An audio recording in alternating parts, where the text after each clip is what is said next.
India के खाने की वैल्यू जो है ना, ये बाहर में आके ही पता लगती है। कल हमारा ये थोड़ा सा चावल और थोड़ा सा दाल बच गया था, आज सुबह सुबह उसी को गरम करके और ये आलू का चोखा और ये अचार इसके साथ में मैं अपना ब्रेकफास्ट कर रहा हूँ।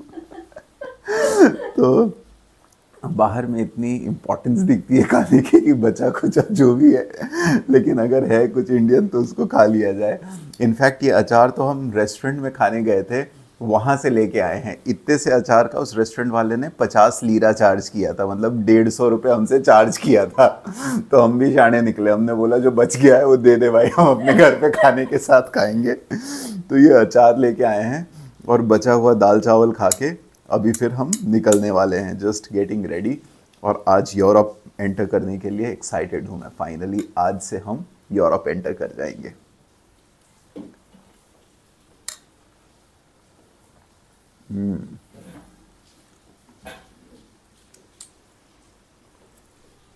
ओ भाई साहब, भारी भारी सूटकेस। एक ही प्रॉब्लम है एयरबीएनबी का, एक तो ये पतली पतली सीढ़ियाँ। ये देखो, यहाँ मेरा एक पैर भी नहीं आएगा, अगर ठीक से रख दिया तो सीधे नीचे जाऊंगा।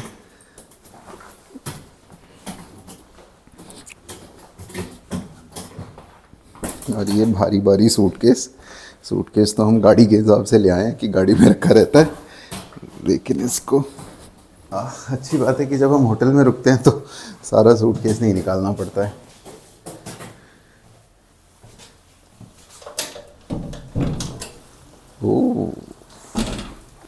अब मैं गाड़ी लेके आता हूँ ताकि गाड़ी लाने के बाद में मैं सूटकेस को वापस ठीक से रख सकूँ। बारिश बड़ी तेज़ हो रही है, छाता लेके और फिर मैं आगे जाता हूँ। तो मैंने ले ली है छतरी और अब मैं वॉक कर रहा हूँ कार पार्किंग की तरफ, जो कि है थोड़ा सा दूर।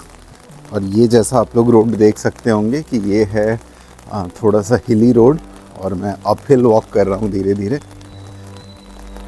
और यहाँ से करीब आधे किलोमीटर पे मेरे कार की पार्किंग है, जहाँ मैंने कार लगा रखी है।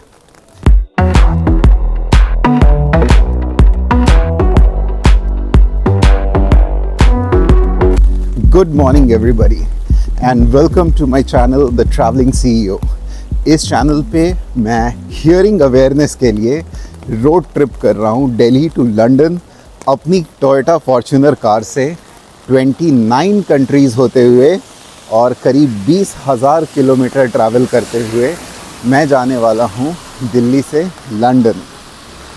और ये जर्नी मैं अगले करीब 2.5 महीनों में कवर कर रहा हूँ, 70 डेज़ में। और अभी भी करीब 2 महीने की जर्नी मेरी बाकी है। मैं हूँ आज इस्तांबुल शहर में, यहाँ मैं 2 दिन से रुका हुआ था इस्तांबुल में। और आज मैं इस्तांबुल से चल के यूरोप एंटर करने वाला हूँ, ग्रीस से होते हुए बल्गेरिया का जो कैपिटल है सोफिया, वहाँ जाने वाला हूँ मैं। तो चल रहा हूँ मैं अपनी कार पार्किंग की तरफ ताकि मैं अपनी कार ले सकूँ और अपनी जर्नी शुरू कर सकूँ। यहाँ पे बारिश हो रही है, मौसम बहुत ही अच्छा है। मतलब ऐसी बारिश मुझे पसंद है। मतलब मुझे ऐसा लगता है कि ये सिटी जो है ये मुझे वेलकम कर रही है और वेलकम करने के लिए ये बारिश हो रही है।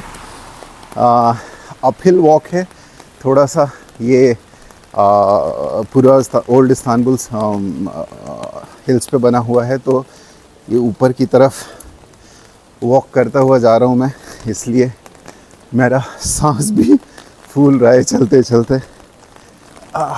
यस, लेकिन ऑलमोस्ट मैं करीब आ चुका हूँ अपने कार पार्किंग के पास में। और ये मैं पहुँच चुका हूँ अपने कार पार्किंग पे। क्या हुआ भाई, बंद क्यों है? ये खोलेगा कैसे? अरे तो बंद है कार पार्किंग, फंस गए यहाँ तो। अरे मेरी कार दे दो। कार कैसे मिलेगी मेरी? गड़बड़ हो गई यार, ये पार्किंग तो बंद है। आज शायद संडे है इसलिए, लेकिन उस पार्किंग वाले बंदे को फ़ोन किया था तो अब ये कह रहा है कि आ रहा है। अब हालांकि यहाँ पे एक दो चाबियाँ भी टंगी हैं जो मुझे समझ में नहीं आ रहा क्या करना है इसका। ये एक चाबी है, ये एक चाबी है। अब कैसे खुद से खोल के घुस जाऊँ, कार निकाल लूँ।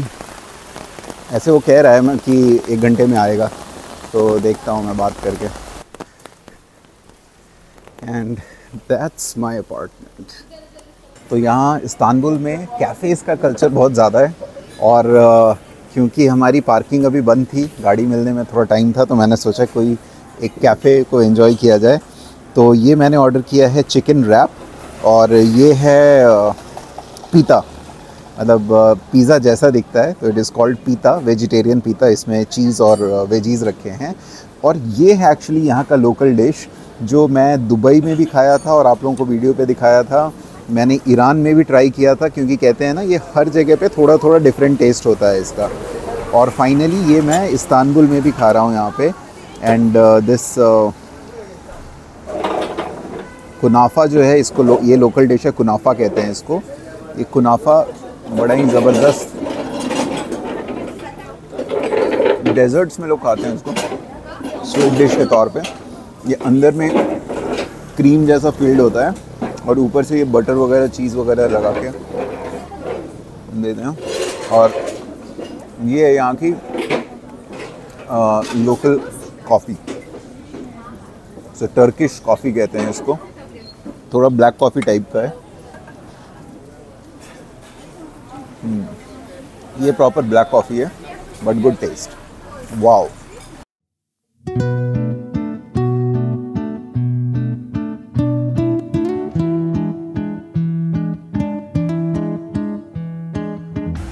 फाइनली ये कार पार्किंग जो है ये खुल गया है, और मैं आ गया हूँ अपनी कार को लेने।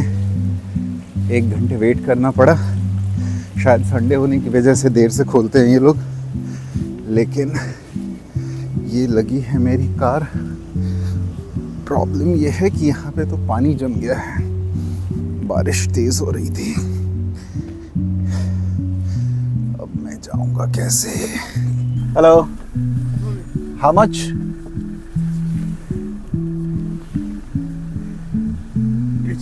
Yes.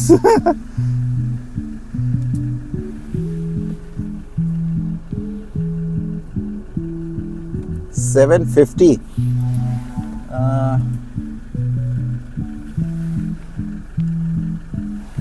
अरे भाई इधर आ। So 224 hours, so it is 500, and then only 12 hours ना। शाना समझ रहा था अपने आप को, यहाँ तो आवरली रेट है ना, तो 2 दिन का तो 250-250 लगना चाहिए। No problem. 2 gün. 500. 500 lira. Yes. Artı 12 saat öyle. Yeah. 660 lira. 660. Evet, 660 lira. 162. Yes. क्योंकि अभी यहाँ के टाइम से लगभग, ऐसे तो 1 बज गया है, लेकिन इन्हीं की गलती है ना, आज संडे को इन लोगों ने खोला नहीं था, तो अब मैं इनको दे देता हूँ। Thank you.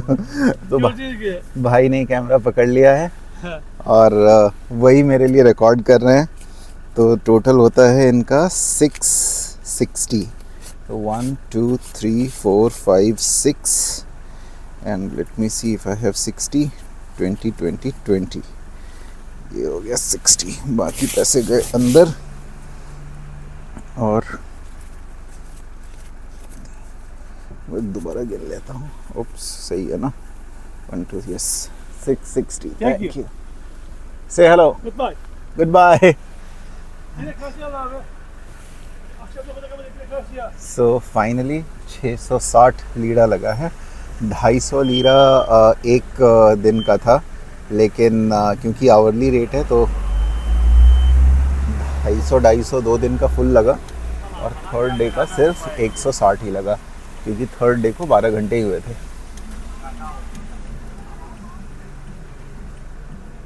ओह भाई साहब, तो मैं इंडिया के हिसाब से घुमा रहा था, लेकिन चलो बच गए। ये है अपना इस्तांबुल का व्यू मेरी कार से। तो फाइनली गाड़ी आ गई है और अब सामान रखने की बारी है। एक एक करके सारे सूटकेस को फटाफट रख देते हैं। तो फाइनली गाड़ी आ गई और गाड़ी में एडब्लू बहुत कम शो हो रहा था मीटर में, तो चलने से पहले एडब्लू डालना ज़रूरी है। और अच्छा है कि हमने ईरान से ऑलरेडी एडब्लू ले लिया था, तो 20 लीटर एडब्लू था, 7-8 लीटर डल चुका था, बट उसके बाद काफ़ी एडब्लू इसमें 12-13 लीटर बचा होगा। तो अब मुझे सबसे पहले एडब्लू डालना होगा, फिर आगे चलेंगे। इसको वापस इधर से ही डालना, ठीक है। एक बार दोबारा ढक्कन चेक कर लेता हूँ, एडब्लू कहीं खोला हूँ ना, किसी और का तो नहीं खोल दिया। नहीं, एडब्लू ही है।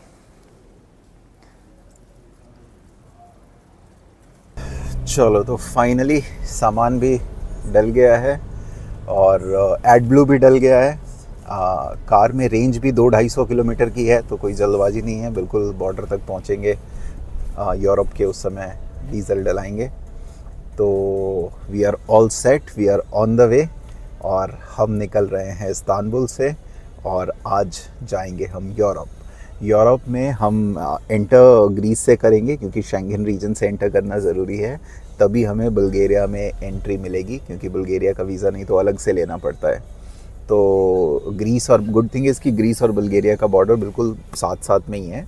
तो हम यहाँ से ग्रीस में एंटर करेंगे और ग्रीस में एंटर करके स्टैंपिंग करवा के हम वापस बुल्गारिया वाली साइड एंटर कर जाएंगे और हम आज शाम को पहुँचेंगे सोफिया। तो आपको आइए दिखाते हैं रास्ते में और कई सारी चीज़ें। ये पूरा टर्की शहर जो है ये हिल्स पे है। ये देखिए, कभी हम ऊपर जाते हैं हिल्स में, कभी हम नीचे जाते हैं। गाड़ियाँ भी जो चल रही हैं वो ऐसे ही हैं। तो ये बड़ा मज़ेदार लगता है मुझे कि कैसे हिल्स पे इतनी चौड़ी चौड़ी रोड भी बनी हुई हैं और ये बसेस और कार्स और ये सब चल रही हैं। और इतना पुराना शहर है, ऐसा नहीं है कि ये आज बना है, मतलब ये सैकड़ों साल पुराना शहर है। और यहाँ पे तो जो दुकानें हैं वो 150-200 साल पुरानी दुकानें हैं। तो ये पुलिस की गाड़ी है यहाँ पे, एक कार वाला लेके घुस रहा था। एक तो ऐसे ही यहाँ left hand right hand drive है, ऊपर से लोग भी परेशान करते हैं।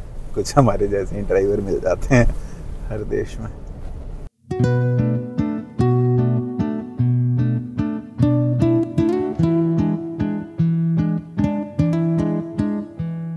कैसा लग रहा है गाड़ी चला के आपको टर्की में? बहुत मज़ा आ रहा है।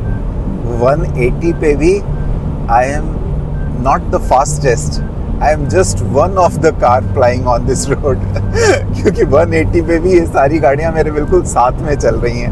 मतलब अगर मुझे ओवरटेक करना है तो मुझे 200 पे चलाना है। And you know I don't drive fast, तो मैं इसलिए ज़्यादा तेज़ चलाना नहीं चाहता हूँ, इसलिए मैं 180 पे ही चल रहा हूँ यहाँ पे जो कि ये देखो बिल्कुल नॉर्मल सा लग रहा है। And 180 is slow for you? अरे 180 is normal for you ना। अच्छा। ये है जैगुआर का पुराना वाला मॉडल, जो देखने में अलग ही क्लास सा लगता है। बहुत सारी पुरानी मूवीज़, जेम्स बॉन्ड वगैरह की भी शायद 1-2 मूवीज़ में ये वाला मॉडल यूज़ हुआ था। ये ऐसे बड़े बड़े पेट्रोल पंप्स यहाँ पे होते हैं हाईवे पे। ये मतलब ये पेट्रोल पंप वाले कट में लेने के बाद भी आधे किलोमीटर के बाद, लगभग 200-300 मीटर के बाद में ये पेट्रोल पंप आ रहा है। शायद मुझे इधर अंदर से जाना था, नहीं है, यहाँ पे कट भी है।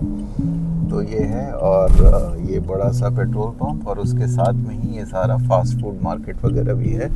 और यहाँ पे एक स्टारबक्स भी होना चाहिए, जिसको देख के मैं इधर मुड़ा हूँ। शायद स्टारबक्स का भी बोर्ड था यहाँ पे, दिख तो नहीं रहा है, कहीं तो होगा। वो शायद उसके अंदर है, वो स्टारबक्स ऑन द गो, वो सुपरमार्ट जो है उसके अंदर में स्टारबक्स है। ये रहा स्टारबक्स का लोगो, इसका मतलब इस सुपरमार्ट के अंदर में वो स्टारबक्स का काउंटर है। तो क्या करें, डीजल तो बिल्कुल ख़त्म है, 26 किलोमीटर का सिर्फ रेंज बचा है हमारा। अरे वाह, इनकी गाड़ी भी अच्छी है, इनकी गाड़ी भी पूरी ओवरलैंडिंग टाइप की है, ऑफ रोडिंग व्हीकल है इनकी भी पूरी, टोयोटा की है ये भी। लैंड क्रूजर है टोयोटा की। अब चलो पहले डीजल डलाते हैं, फिर इधर रेस्टोरेंट्स वगैरह में देखते हैं क्या है। मैंने इनको कॉम्प्लीमेंट दिया कि इनकी गाड़ी बड़ी अच्छी है, तो इन्होंने भी इशारा करके वेव किया हमारी तरफ। टर्की में एक बार और डीजल फुल कराने आ गए हैं। इन्होंने नंबर एंटर कर दिया। ओके, डीजल हाँ, पेट्रोल डल गया तो गड़बड़ हो जाएगा, 3 दिन ये रहना पड़ेगा।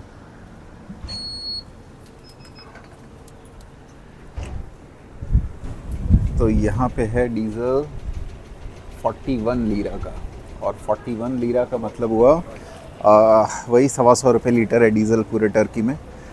123 रुपये के आसपास का कुछ होता है, 124 रुपये। तो एक बार और डीज़ल फुल करा रहे हैं। यहाँ से फुल कराने के बाद में अब हम टर्की से बाहर निकल जाएंगे, क्योंकि यहाँ से टर्की बॉर्डर जो है, ग्रीस बॉर्डर मतलब टर्की और ग्रीस का बॉर्डर सिर्फ कुछ 60 किलोमीटर और रहता है। तो आज पहले ग्रीस बॉर्डर क्रॉस करेंगे, फिर बल्गेरिया वाला बॉर्डर मतलब ग्रीस और बल्गेरिया का जो बॉर्डर है वो क्रॉस करेंगे। So here we are. एक बार डीजल फुल हो जाता है, एक क्विक कॉफ़ी लेंगे and then we will move towards the border. Finally हम हैं टर्की में, और ये टर्की है हमारी 4th country Delhi to London road trip में, और इंडिया का झंडा लहराते हुए मज़ा ही आ गया यहाँ पे। फाइनली टर्की में भी हमने इंडिया का झंडा लहरा दिया है, दुबई और ईरान के बाद में। और आज हम एंटर करने वाले हैं बुल्गारिया और ग्रीस। क्या बात है।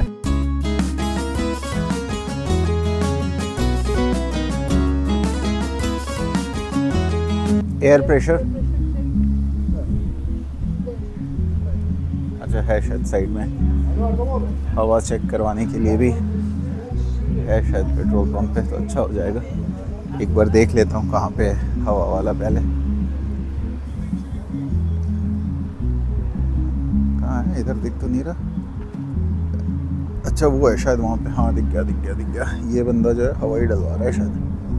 तो डीजल भी डल चुका है, इंडियन फ्लैग के साथ फ़ोटो वीडियो भी हो चुका है।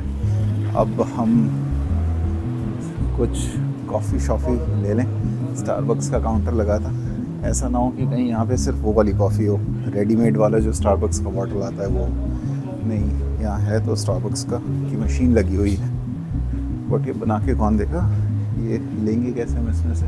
तो डीजल भी डल चुका है, इंडियन फ्लैग के साथ फ़ोटो वीडियो भी हो चुका है। अब हम कुछ कॉफ़ी शॉफ़ी ले लें। स्टारबक्स का काउंटर लगा था, ऐसा ना हो कि कहीं यहाँ पे सिर्फ वो वाली कॉफ़ी हो, रेडीमेड वाला जो स्टारबक्स का बॉटल आता है वो नहीं। यहाँ है तो स्टारबक्स का की मशीन लगी हुई है, बट ये बना के कौन देगा, ये लेंगे कैसे हम इसमें से, देखते हैं। शायद खुद से लेना है स्टारबक्स की कॉफ़ी। स्टारबक्स की वो वाली मशीन लगी है जैसा अपने यहाँ कैफ़े कॉफ़ी डे वगैरह की मशीन होती है। एक आध रेड बुल वगैरह भी रख लेंगे कार में। ये है स्टारबक्स का वो रेडीमेड वाला फ्रापेचिनो वगैरह। ओके सो पहले यहाँ से लैंग्वेज चेंज करने का ऑप्शन है क्या, ये करो ना इंग्लिश। अब डेबिट और क्रेडिट कार्ड से मिलेगी, कैश में नहीं। पे और सेंड विद डेबिट, तो ऐसे तो हमारे पास है डेबिट, मतलब कार्ड से भी कर सकते हैं, शायद बट इससे पूछो कैन वी पे कैश फॉर दिस। उससे पूछ के आता हूँ मैं काउंटर वाले से। तो यहाँ पे तो डेबिट कार्ड का ऑप्शन आ रहा है। कैन वी पे cash for the coffee? Only card, no cash. With the channel name? I'll give you my channel's name. This is my card. You can scan this for my channel.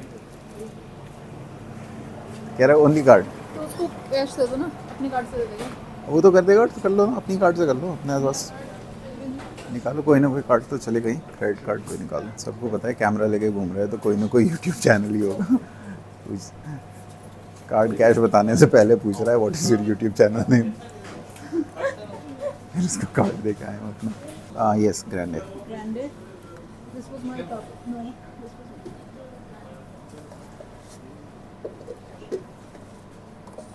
So Grande nice side. You want this one dark or this na? हाँ 1 roast, extra shot, nothing, caramel syrup, no, next to payment, and debit or credit card, and you just tap now, tap the card Wi-Fi.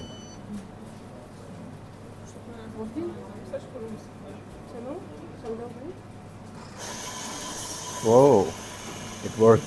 So finally we are getting our coffee. Coffee भी manually बनाई जा सकती है ना. I just hope कि ये coffee अच्छी हो, मतलब वो मशीन वाले कॉफ़ी की तरह ना हो, बट ठीक है, देखते हैं. ये कितना कॉफ़ी आ गया वो भी लिख रहा है इसी, 50% हाफ वे देयर. ये मुझे लग रहा है 2 अलग अलग तरह के टायर्स होते हैं.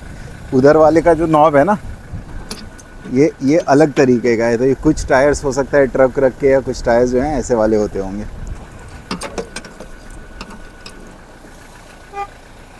अब डालना कैसे है, एयर प्रेशर कहाँ से फिक्स करें.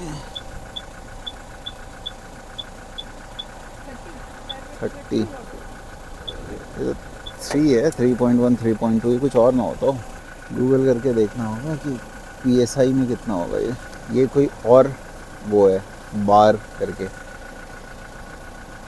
बार और PSI 2 मेजरमेंट होता है. हमें PSI में देखो PSI में 46 हो गया, हमें PSI में 32 रखना है. नहीं 32 रख सकते हैं. अब यही चीज़ बार में 2.2 है, और ये बार में बहुत लोग 2 डालते हैं, जो कि PSI में 29 या जो 30 अपना होता है. 30 PSI 32 कर लेते हैं. चलो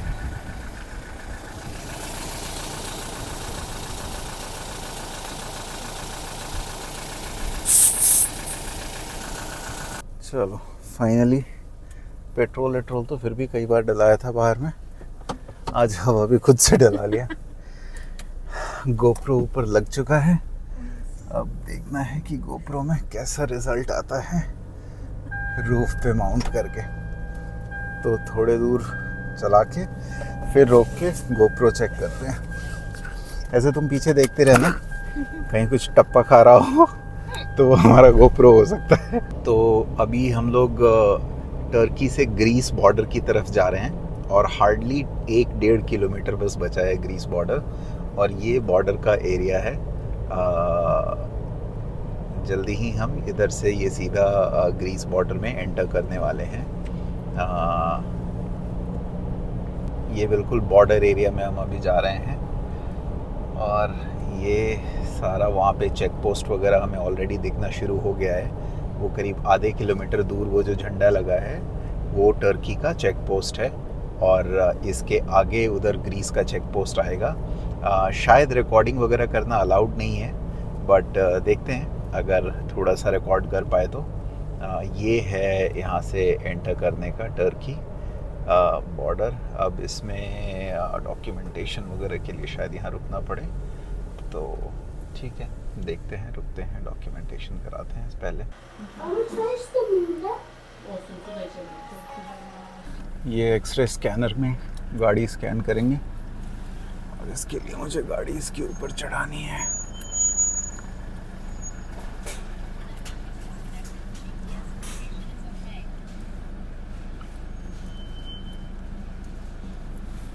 चलो भाई, फाइनली सारा काम हो गया कस्टम्स का, और ये लास्ट टर्की का बोर्ड है यहाँ पे, और ये टर्की से हम निकल गए हैं तुर्की से, और ये आ रहा है सामने ग्रीस का बॉर्डर. आई थिंक ये ग्रीक में लिखी हुई हैं चीज़ें, और ये है welcome to Greek European Union. Okay, welcome to Greece, welcome in Greek land.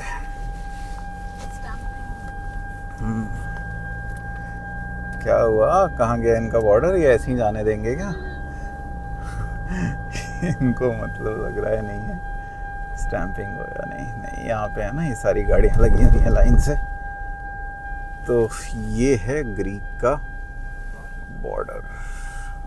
I am sure यहीं लगना होगा, बट फिर भी. तो अब मैं तब तक जाके ज़रा इंश्योरेंस वगैरह का पता करवाता हूँ. ये सारी गाड़ियाँ लाइन से लगी हुई हैं, 10-20 गाड़ियाँ, और ये सब ग्रीस जाने के लिए क्यू में है. यहाँ तो लोग देख देख के पागल ही हो जा रहे हैं कि भाई ऐसा कौन कर सकता है। Yes yes yes. What does it mean? Romania. Romania. Oh, great. Thank you. Thank you. Thank you so much. Thank you. तो फाइनली ग्रीस बॉर्डर वालों ने हमें वापस भगा दिया। बोला कि आपके पास वो ग्रीन कार्ड नहीं है, इंश्योरेंस, तो आप आ नहीं सकते हैं। और प्रॉब्लम है कि यहाँ पे कोई भी इंश्योरेंस बेच नहीं रहा था। तो नॉर्मली जितने भी बॉर्डर्स पे हम गए हैं वहाँ पे बॉर्डर्स पे कोई इंश्योरेंस की कंपनी होती है जो इंश्योरेंस सेल कर रही होती है। तो अभी यहाँ ग्रीस बॉर्डर पे भी हम सेम एक्सपेक्ट कर रहे थे बट मिला नहीं। और उनका लॉ है कि बिना कार इंश्योरेंस के वो कार को अलाउ नहीं कर सकते हैं कंट्री में। तो उन्होंने हमें वापस भेज दिया। टर्की साइड वाले देवर नाइस इनफ कि उन्होंने हमें वापस एंट्री दे दी। दो हमारा वीज़ा जो था वो सिंगल एंट्री वीज़ा था, तो दोबारा हमें एक्सपेक्टेड था कि वो अलाउ नहीं करेंगे। और ऐसा ही हुआ। जब हम आए तो उन्होंने पहले बोला कि आप फिर से आप ऑनलाइन अपना इंश्योरेंस अप्लाई वो वीज़ा अप्लाई करो फिर से। तो जब मैंने लैपटॉप वगैरह खोला दोबारा से वीज़ा फिल करने के लिए वीज़ा फॉर्म, क्योंकि टर्की का वीज़ा ऑनलाइन वाला आधे घंटे में 10 मिनट में कई बार आ जाता है। हमारे पास यूएस का वीज़ा है तो यूएस वीज़ा वालों को कुछ ऑटो अप्रूवल का सिस्टम है, इनका तुरंत आ जाता है। तो हम ऑनलाइन अप्लाई करने लगे, लेकिन फिर वो जो पुलिस इमिग्रेशन ऑफिसर था उन्होंने बोला कि कोई बात नहीं, चिंता मत करो, मैं कैंसिल कर देता हूँ। तो उन्होंने अपने सीनियर से अप्रूवल वगैरह लेके अभी जो हम टर्की से एग्जिट हुए थे उसको उन्होंने कैंसिल कर दिया, हमें वापस टर्की में आने दिया। और अब मैं जा रहा हूँ, यहाँ से 2 बॉर्डर्स हैं। एक इप्साला बॉर्डर है जो कि करीब 125 किलोमीटर साउथ की तरफ है, ग्रीस का बॉर्डर लगता है। और एक और बुल्गारिया का बॉर्डर है जो कि यहाँ से 25 किलोमीटर ऊपर की तरफ है। तो ये दोनों ही बॉर्डर्स जो हैं ये बड़े बॉर्डर्स हैं। तो इन दोनों पे इंश्योरेंस काउंटर्स बने हुए हैं, ऑफिस बने हुए हैं। और अनफॉर्चुनेटली हम जिस बॉर्डर पे आए थे यहीं पे एक इंश्योरेंस का ऑफिस नहीं था, ये छोटा बॉर्डर है यहाँ का। तो अब मुझे उम्मीद है कि मैं बुल्गारिया बॉर्डर पे जाता हूँ, पहले 25 किलोमीटर दूरी है वो, तो वहाँ पे जाता हूँ और इंश्योरेंस लेने की कोशिश करता हूँ। अगर इंश्योरेंस मिल गया तो वापस से हम आके यहाँ से एग्ज़िट कर जाएंगे, लेकिन अगर इंश्योरेंस नहीं मिला तो हमें 25 किलोमीटर वापस यहाँ और फिर यहाँ से 125 किलोमीटर और पीछे, मतलब 150 किलोमीटर ट्रैवल करके इप्साला बॉर्डर जाना होगा, जहाँ पे हमें इंश्योरेंस मिलेगा और वहाँ से ग्रीस में एंट्री मिलेगी। इनफैक्ट वहाँ से हमें सोफिया जाने के लिए, जो कि बुल्गारिया में है, हमें वापस 150 किलोमीटर ग्रीस के अंदर भी ज़्यादा ट्रैवल करना पड़ेगा। लेकिन खैर ये सब अनफोर्सीन चीज़ें तो एक्सपेक्टेड ही थी इस ओवरलैंडिंग ट्रिप में, लेकिन ठीक है, दिस इज़ डिफरेंट एक्सपीरियंस। हर जगह का, हर कस्टम्स का और दोनों साइड के बॉर्डर्स के रूल्स और इन सब चीज़ों को समझने का, कितनी भी तैयारी कर लो और कुछ चीज़ें हैं ना जो रह ही जाती हैं। So that's it.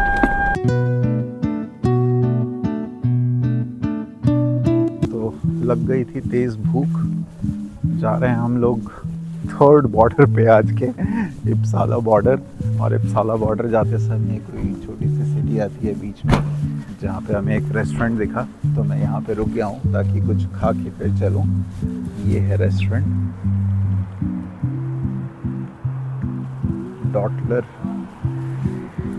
डॉटलर करके नाम है, और थोड़ा ठीक सा दिख रहा था तो इसलिए रुक गए यहाँ पे। कुछ खाते हैं फटाफट, फिर आगे चलते हैं इप्साला बॉर्डर की तरफ। तो हो गया है डिनर। खाने को खैर बहुत कम ऑप्शंस था, लेकिन फिर भी ब्रेड दिया है इन्होंने, तो ब्रेड पे हम फ्रेंच फ्राइज डाल के और सैलेड डाल के हमने अपना एक सैंडविच बना लिया, ऊपर से केचप वगैरह डाल के, और वही हमने खा लिया है। और ये है थोड़ा स्वीट डिश इनका कुछ, तो ये स्वीट डिश है जिसमें ये ऊपर से तो इनका अखरोट जैसा कुछ रखा है।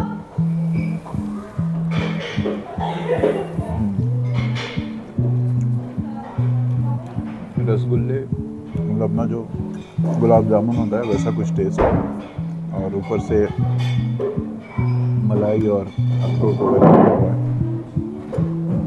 अच्छा है। फाइनली सैलेड, ब्रेड, यही हुआ डिनर में। ठीक है। तो हम अभी इस रेस्टोरेंट पे खाने के लिए रुके थे और ये सारे लोग एक्साइटेड होके हमारे जर्नी के बारे में, कार के बारे में पूछने लगे। तो अभी ये सब लोग बाहर आए हैं कार पे देखने के लिए। You can say hello. Everybody in India will see you. So this is Turkey, एक छोटी सी जगह। What is the name of this place in Turkey? Edirne. Edirne. Edirne. So this is Edirne. This is the first capital city of the Ottoman Empire. Edirne. Oh, Yeah. first capital city of Ottoman Empire. Wow. The place where Sultan Fatih born, the conqueror. The place where Yeah. Sultan Oh, Fatih was okay, born. Wow, great. that's amazing. So we are a nice place.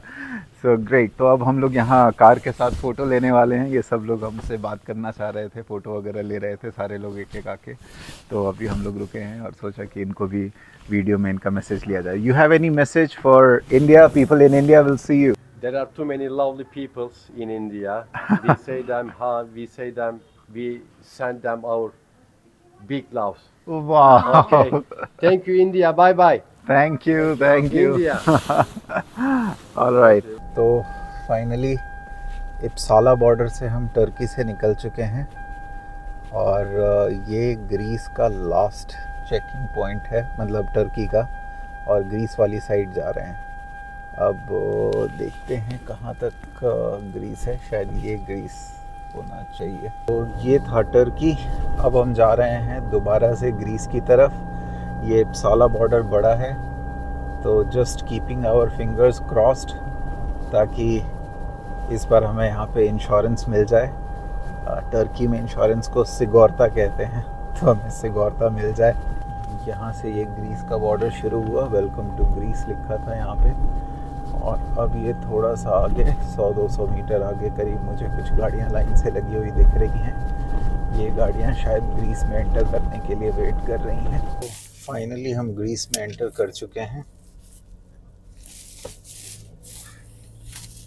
2 borders और 150 kilometre उल्टा चलने के बाद में जब हम इस इप्साला Greece border पे आए तो यहाँ किसी ने ना ही ग्रीन कार्ड चेक किया, ना ही कार का कोई पेपर चेक किया, सिर्फ हमारे पासपोर्ट पे स्टैंप लगाया और हमें अंदर जाने दिया। इनफैक्ट हमें लगा कोई दूसरा गेट होगा, तो जब हम आगे चले तो फिर यू टर्न करने का रास्ता ही नहीं था। तो हम 10 किलोमीटर अंदर ग्रीस में जाने के बाद वापस यू टर्न लेके आए हैं एक्सप्रेसवे से। और फिर हमने कस्टम ऑफिसर से बात किया कि भाई हमारा कुछ आपने स्टैंपिंग नहीं की, कार का कोई पेपर नहीं चेक किया। तो उन्होंने बोला कि ये जो कार्नेट द पासेज है ये दूसरे कंट्रीज़ के लिए है, यूरोप के लिए नहीं है। तो हम कोई भी डॉक्यूमेंट पे स्टैंपिंग वगैरह नहीं करते हैं, ना ही हमें कोई एंट्री करते हैं। तो मैंने बोला कि फिर हम एग्ज़िट कैसे करेंगे यूके में, जब हमें एग्ज़िट करना होगा तो क्या प्रूफ है कि हम कार लेके आए हैं। तो उन्होंने बोला कि नहीं, आप ऐसे ही एग्ज़िट भी कर सकते हो, कोई पेपर नहीं चाहिए एग्ज़िट करने के लिए। तो फाइनली फिर हम लोग उल्टा यहाँ जो इंश्योरेंस था, ग्रीन कार्ड था, वो भी नहीं मांगा। एक इंश्योरेंस सेल करने का काउंटर था भी यहाँ पे, बट वो सिर्फ 1 महीने का इंश्योरेंस दे रहा था। तो हमें दोबारा इंश्योरेंस एनी हाउ कराना होता, क्योंकि हमें 2 महीने के, मतलब 1.5 महीने के आसपास हम यूरोप में हैं, तो 2 महीने वाला इंश्योरेंस हमें लेना है। तो वो भी इंश्योरेंस नहीं था। तो फाइनली हमने डिसाइड किया कि अभी हम बस बॉर्डर के पास में जो भी नेक्स्ट सिटी मिलेगी, ऐसे भी रात हो चुका है काफ़ी, 12 से ज़्यादा, 12:30 के आसपास टाइम हो रहा है। तो जो भी बॉर्डर के पास हमें अब नेक्स्ट सिटी मिलेगी, एक अलेक्जेंड्रिया करके एक सिटी है जो कि बॉर्डर से 50-60 किलोमीटर दूर है, वहाँ पे जाके कोई होटल करके रुकेंगे। कल सुबह इंश्योरेंस लेंगे और फिर सोफिया बुल्गारिया की तरफ चलेंगे, क्योंकि आज का पूरा दिन तो हमें ये 2-3 कस्टम ऑफिस में और बॉर्डर्स पे ही लग गया। तो अब चलते हैं आगे, कुछ होटल वगैरह देखते हैं आज के लिए। 120 यूरो। तुम क्या ले रहे हो मेरे? अरे 1.2 यूरो।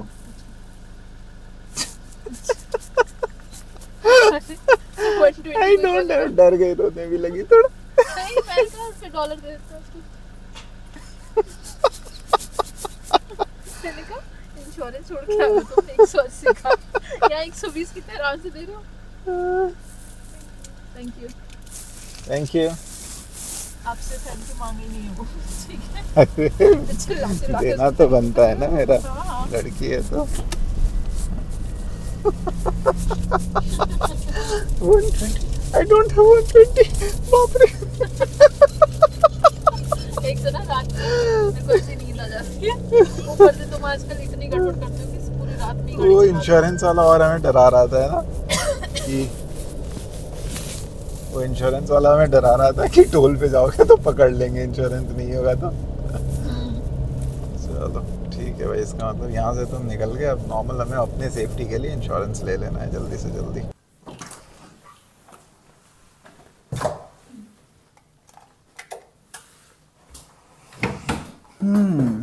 चलो फाइनली रूम मिल गया है, होटल एरिका। ये रूम है, साफ सुथरा सा। तो हम लोग आज रुक रहे हैं ग्रीस में। एंटर करने के बाद एक छोटी सी जगह है, बहुत ही छोटी सी सिटी है, अलेक्जेंड्रिया पोल करके नाम से, और करीब ग्रीस बॉर्डर से 50 किलोमीटर्स अंदर है ये, और वेरी क्लोज टू सी, मतलब बिल्कुल हमारे होटल के ठीक सामने सी है, बीचेस वगैरह हैं, एक दो क्रूज़ लगे हुए मुझे दिखे हैं यहाँ पे। तो कल सुबह इस विंडो से ठीक सामने जो सी का व्यू है वो आएगा। अभी तो रात हो रहा है तो ठीक से सी दिखेगा नहीं। थकान ऑलरेडी हो गई है क्योंकि टाइम रात का 1-1:30 बज चुका है। आज 2 बॉर्डर क्रॉस करने का प्लान था, लेकिन एक बॉर्डर क्रॉस करने में ही सारे पंगे आ गए और बड़ी मुश्किल से हम रात के 1:30 बजे अभी ग्रीस पहुँचे हैं। तो अब यहीं सोते हैं अलेक्जेंड्रिया पोल नाम की जगह पे, और फिर कल आगे की जर्नी शुरू करते हैं। तो होपफुली कल हम बल्गेरिया की तरफ जाएंगे और सोफिया जो सिटी है वहाँ पहुँचेंगे, उसको एक्सप्लोर करेंगे। Today was a hectic but I would say nice day. Finally काम हो गया, बॉर्डर क्रॉस हो गया, बिना इंश्योरेंस के हम यहाँ आ गए हैं। कल इंश्योरेंस भी लेंगे, करेंसी चेंज कराएंगे, लोकल फ़ोन नंबर लेंगे और फिर यहाँ से आगे की जर्नी स्टार्ट करेंगे, बुल्गारिया बॉर्डर क्रॉस करेंगे। So all these things lined up for tomorrow. आज के लिए इतना ही रखते हैं। Good night everybody, thanks for watching, thank you for your time. I can see lot of love being offered. बहुत सारे लोग बहुत सारा कमेंट कर रहे हैं, कुछ लोग मुझे पर्सनल मैसेज भेज रहे हैं, कुछ लोग मुझे फेसबुक इंस्टा पे अप्रोच कर रहे हैं। कई लोगों ने यूरोप से मुझे मैसेज करके हेल्प करने के लिए बोला है कि अगर उनको मुझे कोई ज़रूरत हो तो they can help me and all. So thank you very much for all the love and support I am getting from across the globe. This gives more confidence. तो अपने इस व्लॉग में मैं Delhi to London by road trip कर रहा हूँ और hearing awareness के लिए मैं ये एक्सपेडिशन कर रहा हूँ और अपनी पूरी जर्नी अपने व्लॉग्स में आप लोगों के साथ शेयर कर रहा हूँ। So thanks for watching, stay tuned, do like, share and subscribe the channel, keep watching, thank you, bye bye.